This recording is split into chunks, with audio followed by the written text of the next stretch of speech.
En el pasado, Aizawa participaba en un juego en el que era objeto de burlas. Le lanzaban pelotas, se reían de sus errores y lo trataban como motivo de diversión. Jadeante, intentaba mantenerse firme, pero era evidente que estaba siendo humillado por sus compañeros.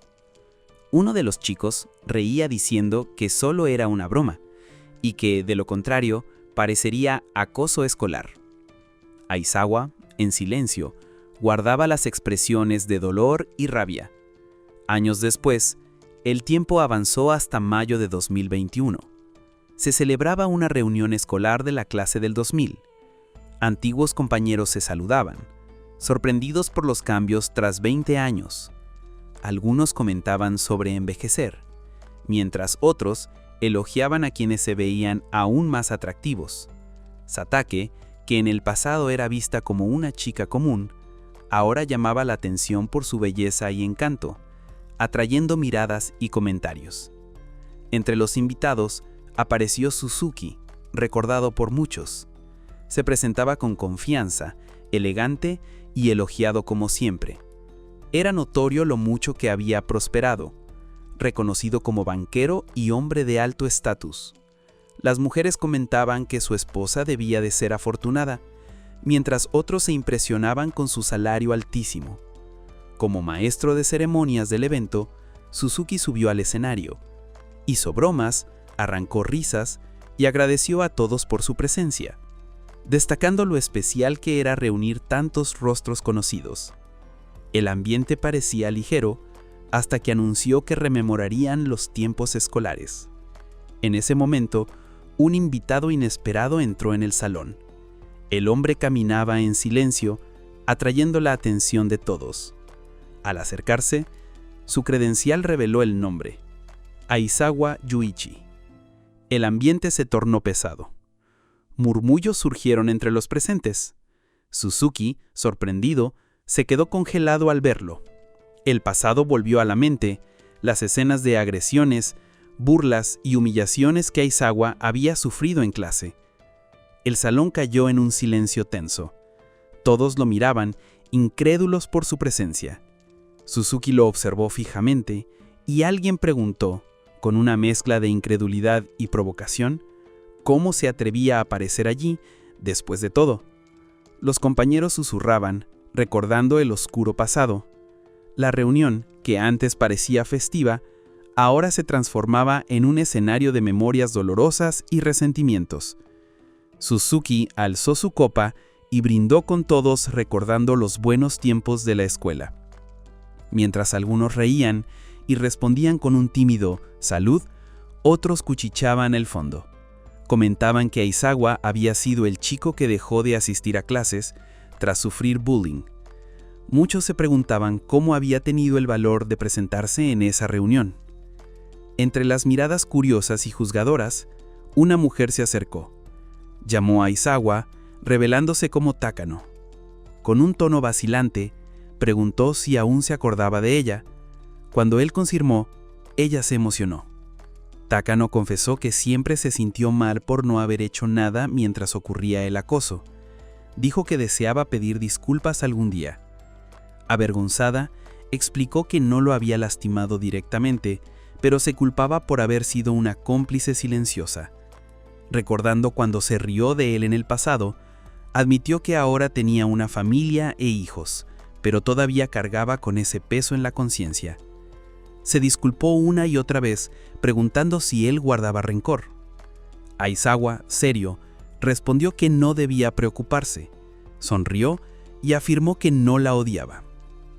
Aliviada, ella sonrió de vuelta, sin saber bien cómo reaccionar. Otros compañeros, observando de lejos, murmuraban si también deberían disculparse. Algunos minimizaban lo ocurrido, diciendo que no había sido tan grave. Suzuki, atento, escuchó a uno casi admitir culpa, pero lo interrumpió con una mirada firme. Luego se acercó a Aizawa, lo llamó por su nombre y dijo que había pasado mucho tiempo desde la última vez que se vieron. Con una sonrisa, comentó que era bueno volver a verlo. Suzuki recordó la época en que Aizawa dejó de asistir a clases, mencionando que fue en el último semestre. Fingió pesar, diciendo que todos se habían sentido tristes. Con ironía, afirmó que todos querían graduarse junto a él. Luego reveló sin rodeos que todo no era más que un juego, un pasatiempo cuyo objetivo era humillar a Aizawa. Para él, aquello había sido solo diversión hasta la graduación.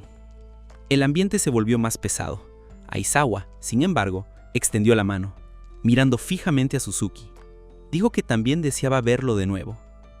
Con una sonrisa fría, afirmó estar contento de que Suzuki no hubiera cambiado. Los dos estrecharon las manos frente a los compañeros que observaban en silencio. El fotógrafo pidió que todos se reunieran para una foto grupal. Suzuki pasó el brazo alrededor de Aizawa, acercándolo. Mientras mantenía la sonrisa para los demás, Suzuki le susurraba palabras hirientes. Decía que Aizawa había arruinado la fiesta con su presencia. Lo llamaba idiota, preguntándole si no se daba cuenta del ambiente. Molesto, le decía que le resultaba molesto.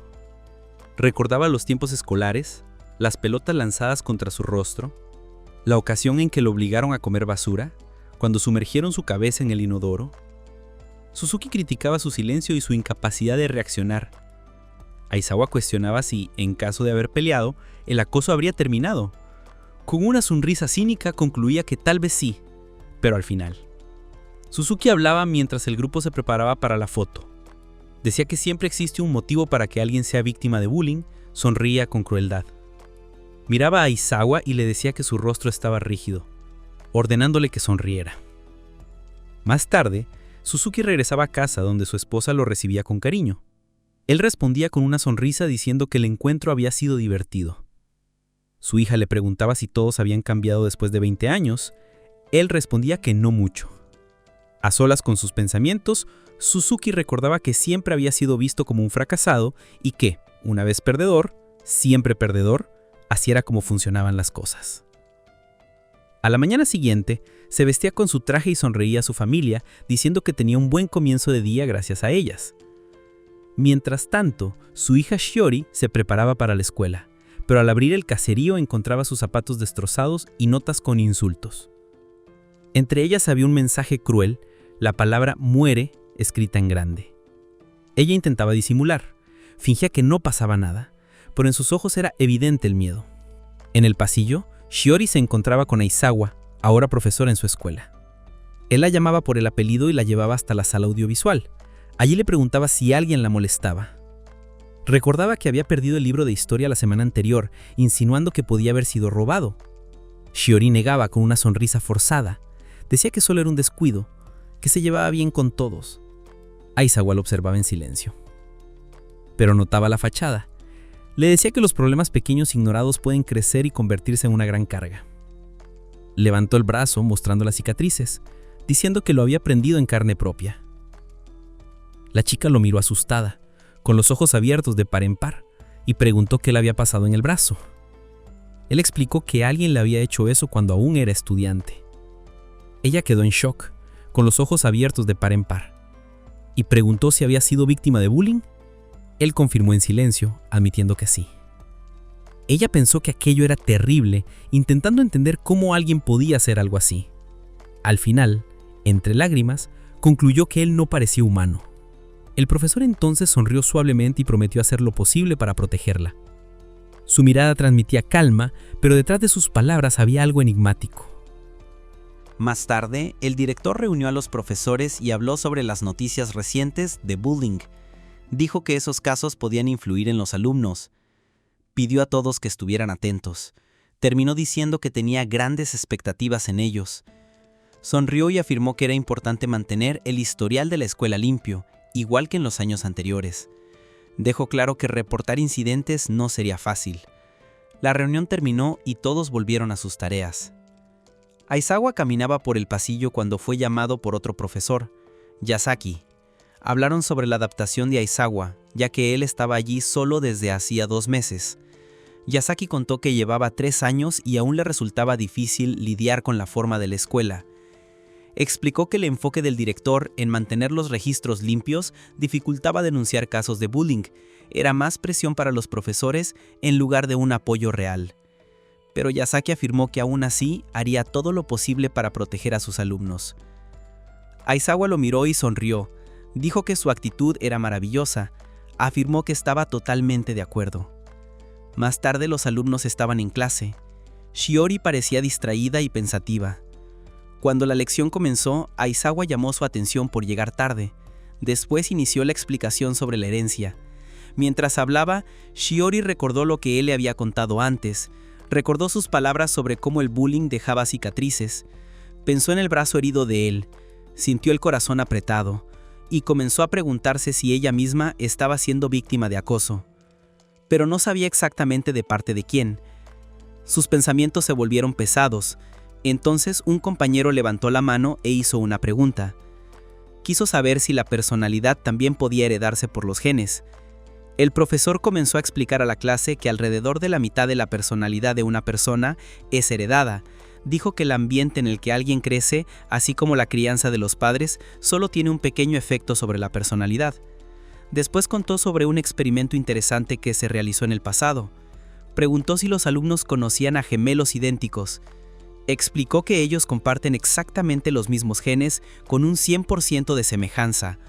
Hubo casos en los que gemelos fueron criados en familias diferentes y los científicos estudiaron la variación de personalidad entre ellos.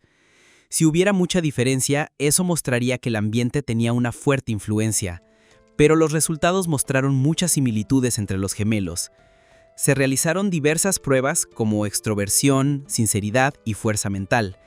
Al final, la conclusión fue que los genes realmente afectan la personalidad. Entonces dijo que la mitad viene de la genética, pero la otra mitad proviene del ambiente externo. En práctica, eso significa los amigos. Según él, los amigos influyen más que la propia familia. Claro, en familias abusivas la situación es diferente, pero en condiciones normales son las amistades las que moldean más a la persona. El profesor entonces resumió diciendo que la personalidad está muy influenciada por la genética. Después de extenderse en la explicación, pidió a todos que volvieran al contenido de los libros. Al salir del aula, llamó a Tsuchuki. Notó que estaba distraída en la clase y le preguntó si estaba bien. Ella respondió con una sonrisa nerviosa, diciendo que solo se había quedado despierta hasta tarde. Él le dijo que tuviera un regreso seguro a casa. La chica parecía preocupada y lo llamó, preguntando si había logrado detener el acoso que sufrió en el pasado. El profesor se sorprendió con la pregunta. Ella, avergonzada, intentó disimular diciendo que solo no podía dejar de pensar en lo que él contó el día anterior. En ese momento, una amiga suya apareció y la llamó para ir juntas porque ya estaban atrasadas para la escuela preparatoria. Se despidió corriendo del profesor, dejándolo solo. Después, el profesor entró en la sala de preparación de ciencias. Allí permaneció en silencio hasta que pensó para sí mismo que había llegado la hora de enfrentar algo. De repente, sus recuerdos lo llevaron de vuelta al tiempo en que era estudiante. Se veía siendo sujetado por compañeros mientras uno de ellos traía un frasco con líquido y reía de forma cruel. Gritaban que era su ejecución, preguntándole si quería saber cómo se sentía tener el rostro quemado por ácido. El chico, desesperado, suplicaba ayuda, pero fue rociado en la cara con el líquido. Gritaba aterrado, creyendo que su rostro se estaba derritiendo. Los demás reían, mientras uno revelaba que solo era agua, burlándose de su desesperación. El muchacho cayó al suelo, siendo pateado, mientras escuchaba que nadie jamás lo ayudaría. Temblaba, empapado, oyendo que nadie lo necesitaba, que ni siquiera debía estar vivo. Miraba hacia la ventana, reflexionando que solo seguía vivo porque no había podido dejar de existir. Shiori regresó a casa y anunció su llegada. Su madre apareció en la sala, notando que había tardado. Ella explicó que se había quedado estudiando matemáticas en la escuela preparatoria. La madre confesó que en esos últimos 3 años había sido difícil convivir con otros padres. Shiori se levantó, incómoda, llamando la atención de su madre. Luego forzó una sonrisa. Dijo que entraría en escuela de los sueños de ellos. Afirmó con confianza que daría lo mejor de sí. En ese momento, su padre llegó a casa y la saludó con una sonrisa cálida. Dijo que debía de estar cansada y con hambre. Shiori respondió animada, llamándolo papá, feliz por su presencia. Durante la conversación, Shiori contó a su padre sobre el tema de la clase de ciencias. Dijo que había aprendido que la personalidad podía heredarse. Comentó que le sorprendió, pues nunca lo había escuchado antes. El padre estuvo de acuerdo, diciendo que tal vez fuera cierto. Luego la miró y afirmó que los dos eran parecidos. Dijo que ambos eran entusiastas, buenos para hacer amigos y que no ignoraban a quienes quedaban al margen. Shiori sonrió emocionada, diciendo que se parecía a su padre. Se sintió feliz por eso, orgullosa. El padre rió suavemente, compartiendo ese momento con ella. Después comentó que su profesor de ciencias parecía interesante. Dijo que le gustaría conocerlo algún día. Al día siguiente, Shiori estaba en la escuela, estudiando durante el recreo. Recibía ayuda de una compañera llamada Yumi.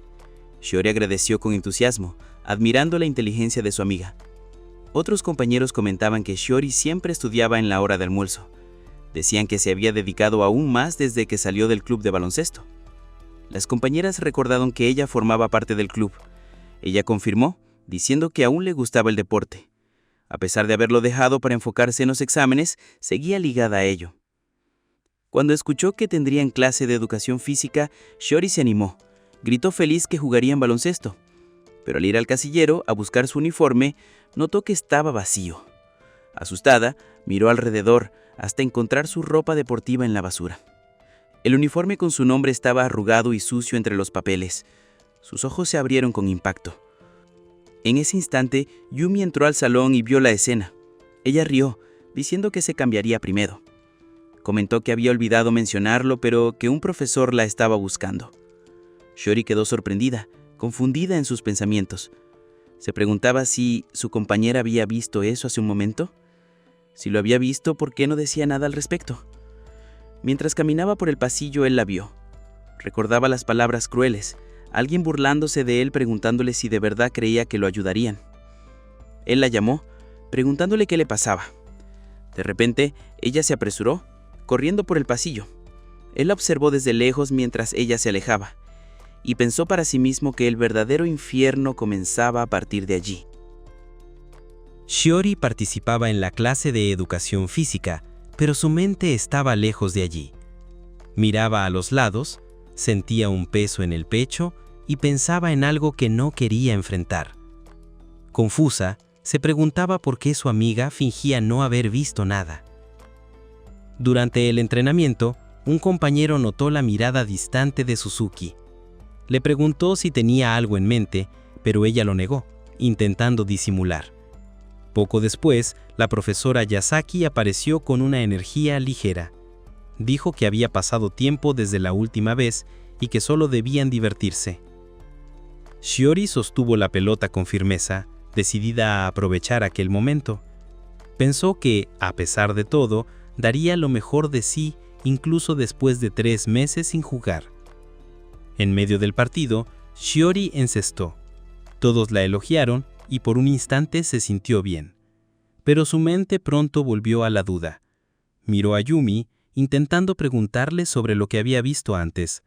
Yumi sonrió de forma extraña y desvió el tema. Dijo que no era nada especial, que solo debían disfrutar del juego. Antes de que Shiori pudiera insistir, el partido se volvió intenso. Otra jugadora chocó fuerte con ella y cayó al suelo.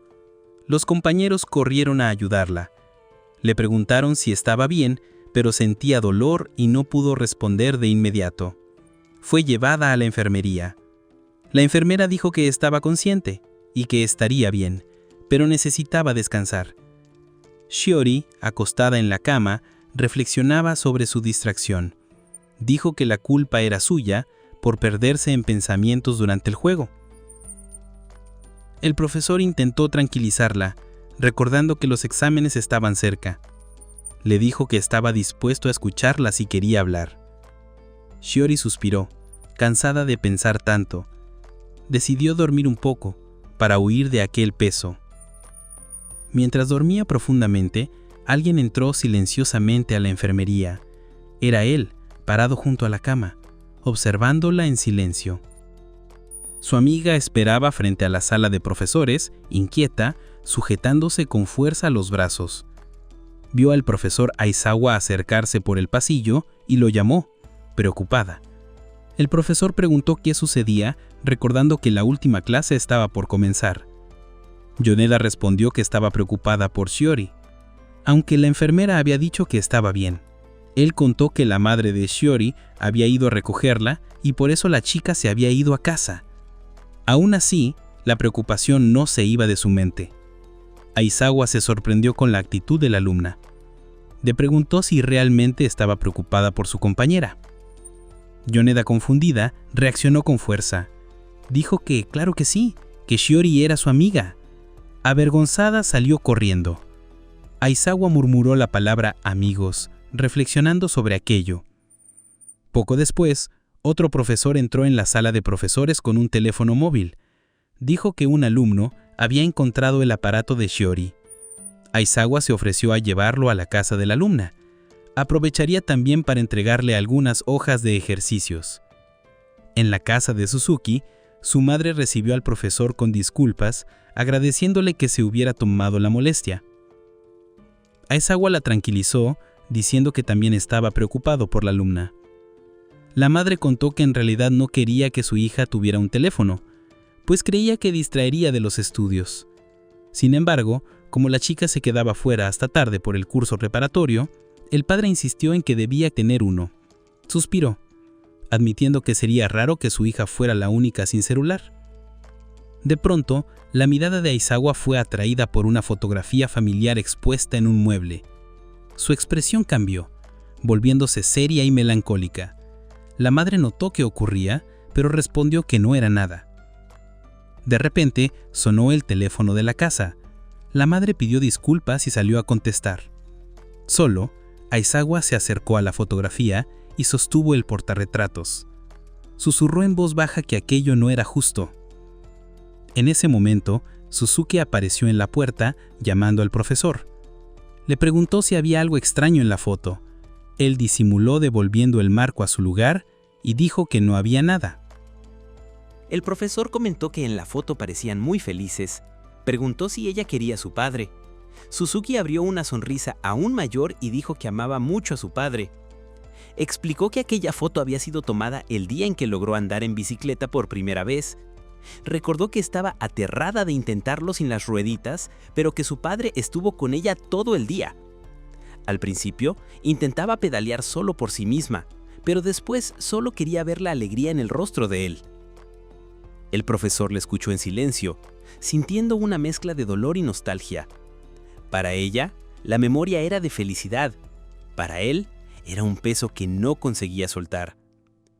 Suzuki sonreía y se sentía feliz al notar que todos estaban preocupados por ella. El profesor le recordó que el celular estaba cerca y ella le agradeció animada. Al ver los mensajes recibidos, decía para sí misma que aquello era bueno. Él preguntó si eso la hacía feliz. Ella respondió con naturalidad que sí, riendo con sinceridad. Pronto, la madre apareció preguntando por qué la hija estaba allá abajo, y Suzuki respondió que todo estaba bien, intentando tranquilizarla. La madre dijo que el padre llegaría pronto. Suzuki se animó y sugirió que el profesor esperara un poco para conocerlo, pero la madre interrumpió diciendo que él estaba ocupado, mientras el profesor solo sonreía en silencio. El padre llegó apresurado, llamando a su hija. Ella corrió hacia él, asegurando que estaba bien. Afuera, el profesor se alejaba, recordando cómo él también había querido ser presentado al padre de la chica. Mientras tanto, Suzuki era envuelta en el fuerte abrazo de su padre, quejándose de que le dolía, pero sonriendo con cariño. Más tarde, ya sola en su cuarto, recibía mensajes de su amiga preocupada. Entonces, una nueva notificación llamó su atención. Era un mensaje de alguien desconocido. Curiosa, aceptó la solicitud y descubrió que era un video. Cuando lo abrió, sus ojos se abrieron de par en par de susto. Era una grabación de ella misma durmiendo en la enfermería de la escuela. Asustada, observaba las imágenes y notaba manos acercándose a su cuerpo. En el video alguien la tocaba, sin que ella se diera cuenta, moviendo su ropa. El pánico se apoderó de ella, que se apartó del celular en estado de shock. El profesor Aizawa contestó el teléfono con calma. Del otro lado de la línea, una voz nerviosa agradeció por la ayuda del día anterior. Él preguntó cómo se sentía Suzuki. La madre respondió que no estaba bien y que quería llevarla al hospital. Aizawa deseó que mejorara pronto y colgó la llamada. En el aula, Aizawa concluyó la llamada de asistencia y anunció el fin del homeroom. Mientras tanto, Yoneda se levantó de su pupitre, vacilante, y fue hasta Nagumo. Le preguntó si podía molestarla ya que sabía que era cercana a Suzuki. Con la mirada baja, Nagumo admitió que había sido la responsable de chocar con Suzuki y que se sentía culpable por ello. Comentó que le había enviado un mensaje a Suzuki, pero no recibió respuesta, a pesar de que el mensaje había sido leído. Empezó a insinuar que Yoneda, por estar siempre con Suzuki, debía saberlo todo. Comentaron que Suzuki era demasiado pegajosa e incluso la obligaba a estudiar juntas en el recreo. Las compañeras rieron diciendo que a veces parecía que ella estaba cansada de la amistad con Suzuki. Avergonzada, Yoneda forzó una sonrisa y terminó admitiendo que sí, un poco. Las compañeras rieron más, comentando que Suzuki era incluso demasiado amable. Aizawa, que observaba desde lejos, cerró los ojos con una expresión seria y pensó con amargura: «¡Qué amigos maravillosos son ustedes!».